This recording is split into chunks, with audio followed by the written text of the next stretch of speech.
Hello mga kamami! Welcome back again to my channel, and for today's video is magluluto tayo ng nilagang pata. Wow! At itong pata nga palang ito ay nabili ko sa Alpha Mart.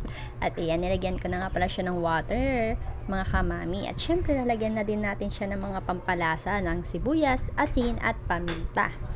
At pagkatapos nun, sinaksa ko na nga pala aring aking lutuan para pakuluan na aring aking pata. Kasi, mas masarap ang pata, yung labog.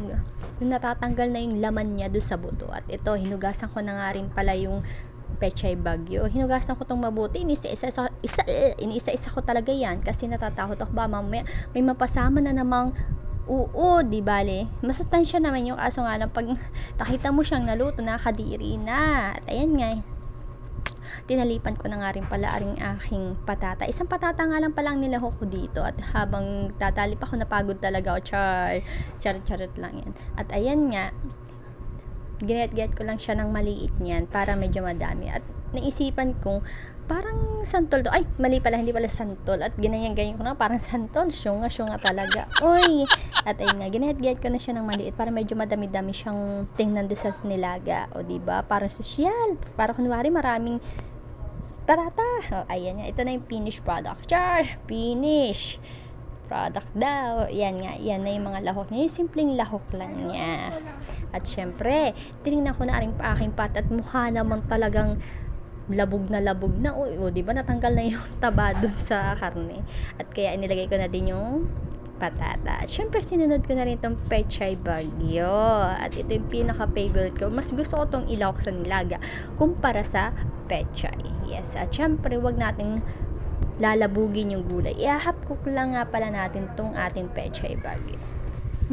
Medyo natabangan nga pala, kaya nilagyan ko siya ulit ng konting asin dahil ako'y makaalat, pero tinatensya ko mabuti kasi may anak ako, mahilig din yung anak ko sa sabaw. Ayun, ang sarap talagang kumakalam ng aking tiyan. Kaya naman, ayan, for the video muna ang person, kunwari magaling magluto, kunwari best talaga, best na best magluto. Ayan, at tinikman na nga, at kunwari nasarapan na masarap, char.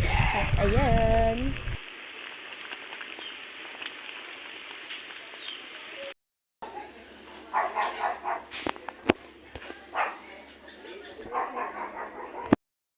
at syempre hindi natin papakawalan to.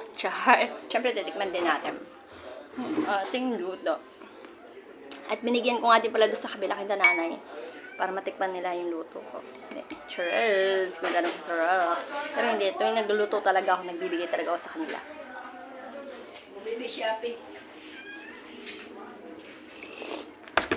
Ang galing bibigay yung Richie. Shopee. Sarap. Sobra. Tapos, binigyan ako ni Mother Earth ng pritong isda. Tama-tama. Ang sarap nito. Tapos mamaya, wala akong kalamansi may patis ako dito, may sili. Kulang na ng kalamansi. Magpapabili tayo ng kalamansi.